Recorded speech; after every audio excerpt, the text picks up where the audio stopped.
जय हिंद। मैं आर के विश्वा और आप देख रहे हैं केएमटी क्लासेस। केएमटी क्लासेस में आप सभी का स्वागत है। आज इस वीडियो जानेंगे प्राथमिक शिक्षा का सार्वभौमिकीकरण, यूनिवर्सलाइजेशन ऑफ प्राइमरी एजुकेशन। सर्वप्रथम जानते हैं कि शिक्षा के सार्वभौमिकीकरण का अर्थ क्या है। Meaning of universalization of education. Universalization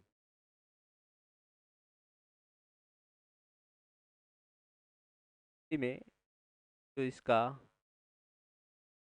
पर्याय है वो है सार्वभौमिकीकरण। सार्वभौमिकीकरण शब्द का प्रयोग यूनिवर्सलाइजेशन के लिए किया जाता है, किंतु लोग इसके लिए सार्वजनिकरण, सर्वव्यापी, लोकव्यापी या सर्वत्र आदि शब्दों का प्रयोग करते हैं। शिक्षा के सार्वभौमिकीकरण का अर्थ शिक्षा को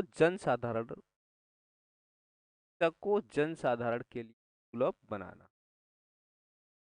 शिक्षा को जनसाधारण के लिए सुलभ बनाना अर्थात जाति, रंग, धर्म, लिंग या योग्यता की भिन्नताओं के बावजूद सभी को सब प्राप्त करने के अवसर उपलब्ध कर क्या है शिक्षा का सार्वभौमिकीकरण है। शिक्षा का सार्वभौमिकीकरण राष्ट्रीय दृष्टिकोण विकास करने के लिए, सांप्रदायिकता को समाप्त करने के लिए, लोकतंत्र को सफल बनाने के लिए, राजनीतिक जागरूकता पैदा करने के लिए, सामाजिक समानता व सामाजिक न्याय की स्थापना करने के लिए, राष्ट्रीय एकता, भावात्मक एकता के भाव का विकास करने के लिए, अपने शुद्ध व संकीर्ण स्वार्थों से ऊपर उठकर समाज और राष्ट्र के लिए समर्पण की भावना को विकसित करने के आवश्यक। स्वामी विवेकानंद के यह शब्द सत्य ही प्रतीत होता है। मेरे विचार से जनसाधारण की शिक्षा की अवहेलना महान राष्ट्रीय पाप। कहते हैं कि मेरे विचार से जनसाधारण शिक्षा की अवहेलना महान राष्ट्रीय पाप है और हमारे पतन के कारणों में से एक है।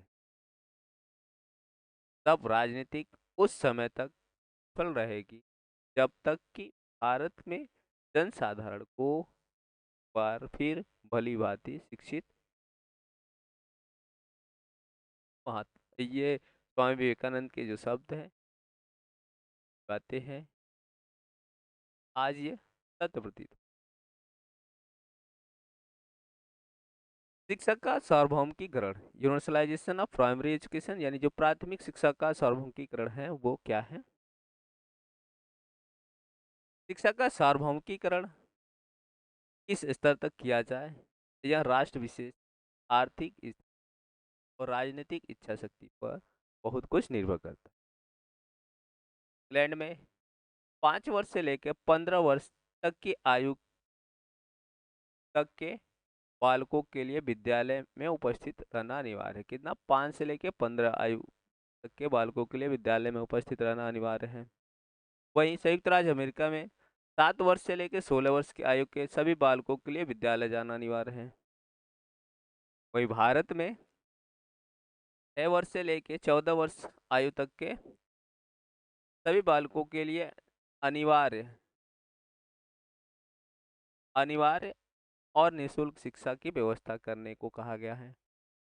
हमारे देश के संविधान के अनुच्छेद 45 में यह संकल्प किया गया, राज्य इस संविधान को क्रियान्वयन किए जाने के समय से, यानी जब ये संविधान क्रियान्वयन किया गया उस समय से लेके 10 वर्ष तक के अंतर्गत 14 वर्ष तक के सभी बालकों के लिए निःशुल्क एवं अनिवार्य शिक्षा की व्यवस्था करेगा।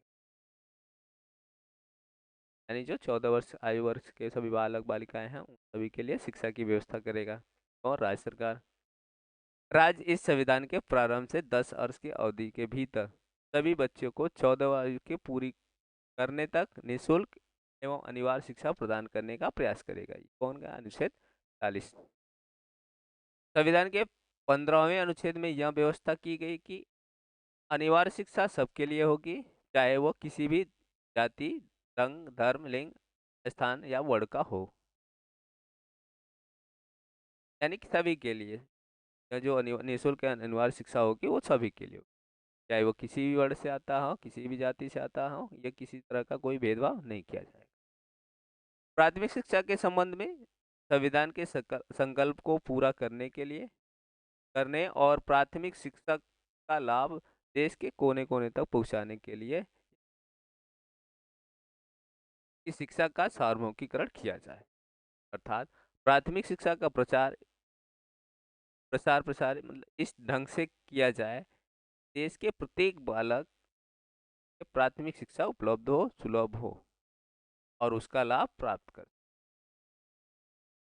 प्राथमिक शिक्षा के सार्वभौमिकीकरण का उद्देश्य objective of universalization of primary education, बालकों को शिक्षा मूल आधारों की जानकारी प्रदान का उद्देश्य है कि बालकों को शिक्षा के मूल आधारों की जानकारी, बालकों को की भौतिक, शारीरिक, मानसिक, सामाजिक, भावनात्मक, नैतिक आवश्यकताओं को पूरा करके उनके व्यक्तित्व, बालकों को व्यवहारिक क्रियाओं और अनुभव की जानकारी देकर उनको भावी जीवन के लिए तैयार कर, बालकों में श्रम के प्रति निष्ठा, आदर भाव उत्पन्न करना तथा उत्पादन कार्य करने प्रवृत्ति का विकास करना, बालक को सही और गलत यानी उचित अनुचित का अवबोध कराते हुए सामाजिक अवृत्ति आचरण की आदतों का विकास करना, बालकों में समायोजन करने हेतु स्वस्थ आदतों का निर्माण करना यानी गुड हैबिट्स डेवलप करना, बालकों में प्रकृति, कला, सौंदर्य की प्रशंसा करने की आदत डालना, बालकों में संवेगात्मक भावों को व्यक्त करने की क्षमता का विकास करना, जिससे उनमें संवेगात्मक परिपक्वता लाई जा सके, बालकों को बौद्धिक रूप से ज्ञान प्रदान करके उनकी जिज्ञासाओं को जागृत कर, बालकों को शारीरिक क्रियाओं के अवसर प्रदान करके उनके शारीरिक विकास में सहायता प्रदान कर, बालकों को बगैर किसी बाधा के विचार प्रकट करने का वातावरण और अवसर देकर उनकी योग्यता के विकास में सहायता कर। नेक्स्ट आता है कि बालकों को स्वतंत्रता के साथ कार्य करने की प्रेरणा देना से वे सृजनात्मकता और अग्रसर हो सके था। प्राथमिक शिक्षा के सार्वभौमिकीकरण का उद्देश्य, प्राथमिक शिक्षा के सार्वभौमिकीकरण का महत्व, importance of universalization of primary education, यानी प्राथमिक शिक्षा के सार्वभौमिकीकरण का जो महत्व है प्रकार है। नंबर 1, शारीरिक वृद्धि एवं विकास की दृष्टि से 6 से 8 वर्ष तक की आयु बालक की शारीरिक वृद्धि और विकास की दृष्टि से बहुत ही महत्वपूर्ण होती है। बालक के अंगों का विकास क्रम 13 से 14 वर्ष तक शारीरिक क्रियाओं पर निर्भर करता है।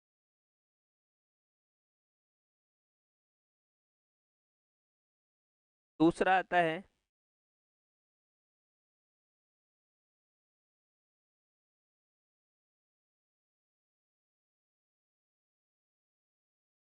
आता है कि बौद्धिक दृष्टि से,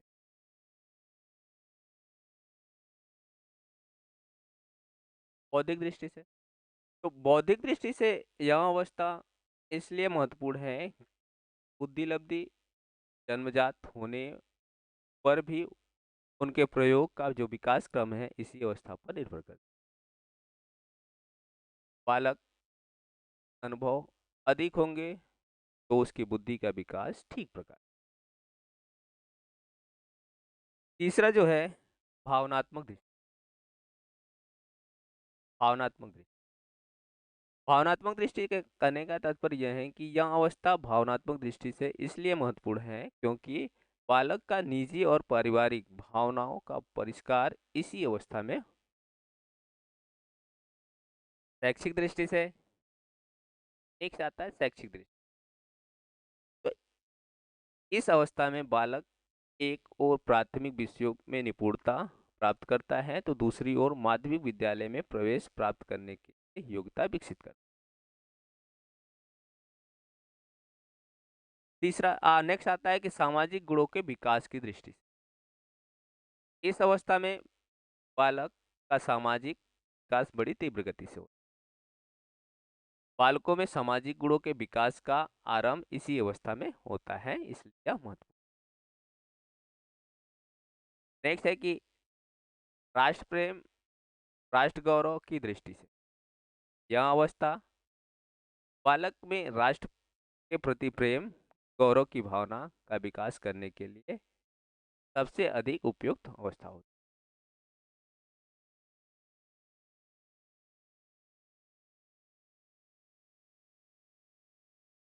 नेक्स्ट आता है कि राष्ट्रभाषा की दृष्टि से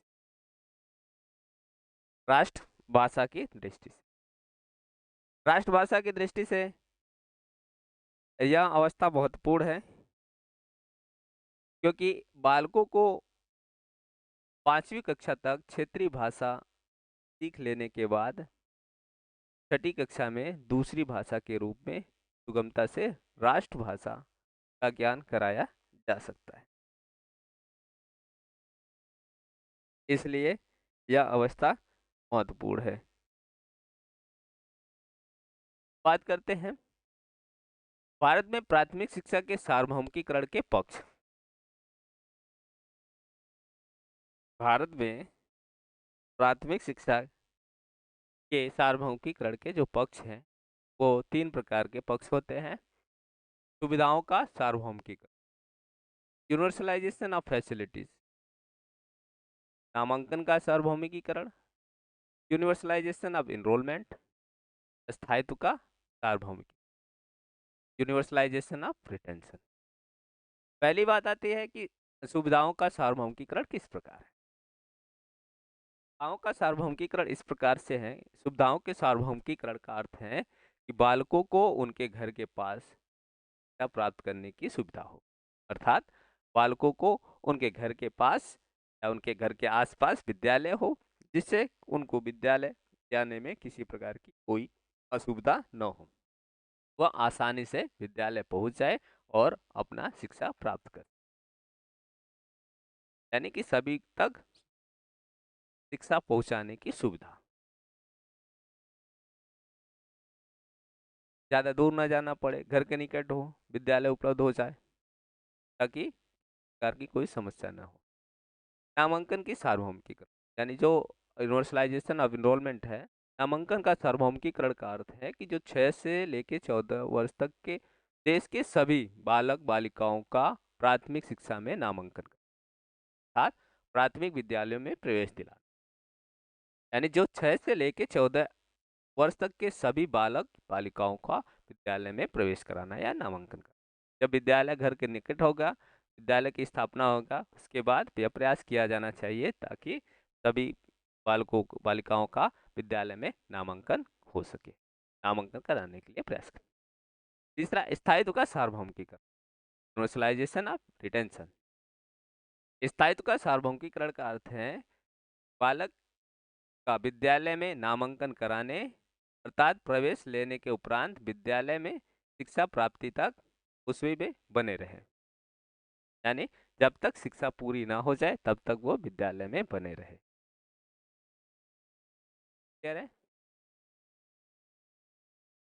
प्राथमिक शिक्षा के सार्वभौमिकीकरण के लिए सरकारी प्रयास, effort made by government for the universalization of primary education, यानी गवर्नमेंट ने प्राइमरी एजुकेशन के लिए जो शिक्षा का सार्वभौमिकीकरण है उसके लिए क्या प्रयास किए कर रहे हैं के बारे में कि राज्य इस संविधान को लागू होने के समय से लेकर 10 वर्ष के अंदर 14 वर्ष तक के सभी बालक बालिकाओं के लिए निःशुल्क एवं अनिवार्य शिक्षा की व्यवस्था करेगा। सभी पंचवर्षीय योजनाओं में निःशुल्क एवं अनिवार्य प्राथमिक शिक्षा के लक्ष्य को प्राप्त करने के लिए ठोस कदम उठाए गए हैं। प्राथमिक शिक्षा के सार्वभौमिकीकरण, 100% सुविधाएं, 100% नामांकन और 100% सफलता। लक्ष्य को प्राप्त करने के लिए सरकार ने अनेक योजनाएं या कार्यक्रम चलाए हैं, जो इस प्रकार है, निम्नलिखित है। नंबर 1, औपचारिक शिक्षा कार्यक्रम। अनौपचारिक शिक्षा कार्यक्रम, non formal education programme, NFE। लेकिन नॉन फॉर्मल एजुकेशन प्रोग्राम यानी प्राथमिक शिक्षा के सार्वभौमिकीकरण के लिए औपचारिक शिक्षा के विकल्प के रूप में अनौपचारिक शिक्षा कार्यक्रम का प्रारंभ किया। यानी जो औपचारिक शिक्षा है उसके विकल्प के लिए अनौपचारिक शिक्षा कार्यक्रम का प्रारंभ किया। दूसरा है कि operation black board. Operation black board, operation जो शब्द है इसका बहुत ही महत्वपूर्ण है, महत्व दर्शाता है, क्योंकि इस कार्यक्रम को पूरी शक्ति के साथ क्रियान्वयन किया गया है। ब्लैक बोर्ड सूचक शब्द जिसका अर्थ होता है स्कूल में भौतिक सुविधाओं को उपलब्ध करवाना और स्कूल में अधिगम सामग्री उपलब्ध करवाना। बेसिक शिक्षा परियोजना, बेसिक शिक्षा परियोजना। बेसिक शिक्षा के अंतर्गत प्राथमिक शिक्षा के सार्वभौमिकीकरण पर विशेष महत्व दिया जा रहा है, विशेष बल दिया जा रहा है, क्योंकि इसका मुख्य लक्ष्य सार्वभौमिक शिक्षा के लिए नामांकन, शिक्षा की अवधि की पूर्णता तथा शैक्षिक गुणवत्ता में सुधार लाना है। नेक्स्ट है जिला प्राथमिक शिक्षा कार्यक्रम। जिला प्राथमिक शिक्षा कार्यक्रम, डिस्ट्रिक्ट प्राइमरी एजुकेशन प्रोग्राम। केंद्र द्वारा प्रायोजित जिला प्राथमिक शिक्षा कार्यक्रम 1994 में प्रारंभ किया गया। इसका उद्देश्य प्राथमिक शिक्षा प्रणाली को फिर से नवजीवन देना और प्राथमिक शिक्षा के सार्वभौमिकीकरण के लक्ष्यों को पूरा करना। जन शिक्षा कार्यक्रम यानी जनशाला कार्यक्रम। जनशाला कार्यक्रम, जनशाला कार्यक्रम भारत सरकार और 5 संयुक्त राष्ट्र एजेंसियां UNDP, यूनिसेफ, यूनेस्को, ILO और UNFPA द्वारा संयुक्त रूप से चलाया जाता है। विद्यालय शिक्षा की तैयारी कार्यक्रम।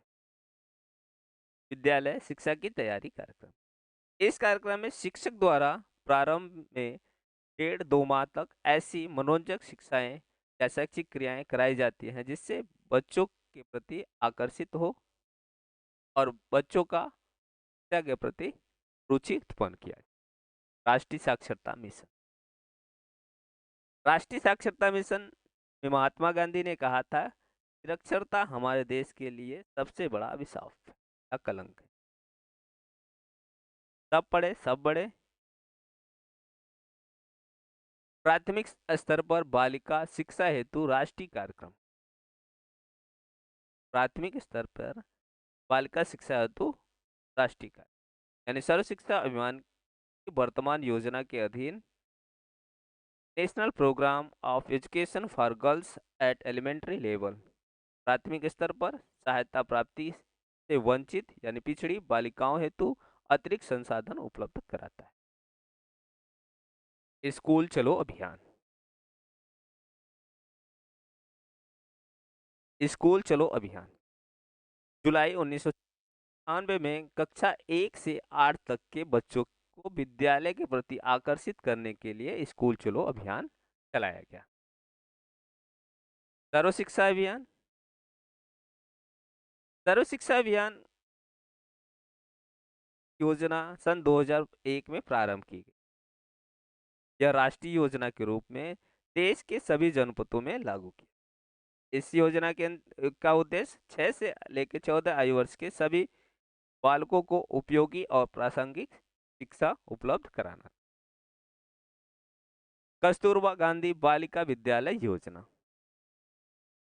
कस्तूरबा गांधी बालिका विद्यालय योजना भारत सरकार के द्वारा इस योजना का आरंभ जुलाई 2004 में देश के सभी प्रदेशों और केंद्र शासित प्रदेशों में किया गया था। बालिकाओं की शिक्षा के अंतर्गत मुख्य रूप से अनुसूचित जाति, अनुसूचित जनजाति, अन्य पिछड़ा वर्ग, अल्पसंख्यक बालिकाओं हेतु कस्तूरबा गांधी बालिका विद्यालय की स्थापना की गई थी। मध्याह्न भोजन योजना, मिड डे मील, प्रारंभिक में शिक्षा में बालकों का नामांकन बढ़ाने, उन्हें विद्यालय में बनाए रखने और 100% उपस्थिति के साथ उनके पोषण स्तर को सुधारने की दृष्टि से मध्याह्न भोजन 15 अगस्त 1995 में प्रारंभ किया गया। शिक्षा का अधिकार, शिक्षा का अधिकार, राइट टू एजुकेशन। शिक्षा का अधिकार अधिनियम सन 2010 में लागू किया। अनिवार्य शिक्षा अधिकार विधेयक आरटी राइट टू एजुकेशन के द्वारा देश के सभी बालकों को मुफ्त एवं अनिवार्य शिक्षा प्रदान करने की व्यवस्था की। बालकों को स्कूल की फीस, पुस्तकें, यूनिफॉर्म, मध्याह्न भोजन आदि का खर्च नहीं देना और मानसिक रूप से विकलांग बालकों सहित विभिन्न वर्गों के अशक्त बालकों को विशेष सुविधाएं प्रदान की जाएगी। आज के लिए इतना ही। आपसे निवेदन है, रिक्वेस्ट है कि आप इस वीडियो को लाइक, शेयर, सब्सक्राइब तथा कमेंट के माध्यम से जरूर बताएं कि आज की क्लास कैसी रही और यह वीडियो उन विद्यार्थियों तक जरूर पहुंचाएं जो बीएड 4th सेमेस्टर या फिर अन्य किसी शिक्षा से संबंधित तैयारी कर रहे हैं तो उन तक जरूर पहुंचाएं। धन्यवाद।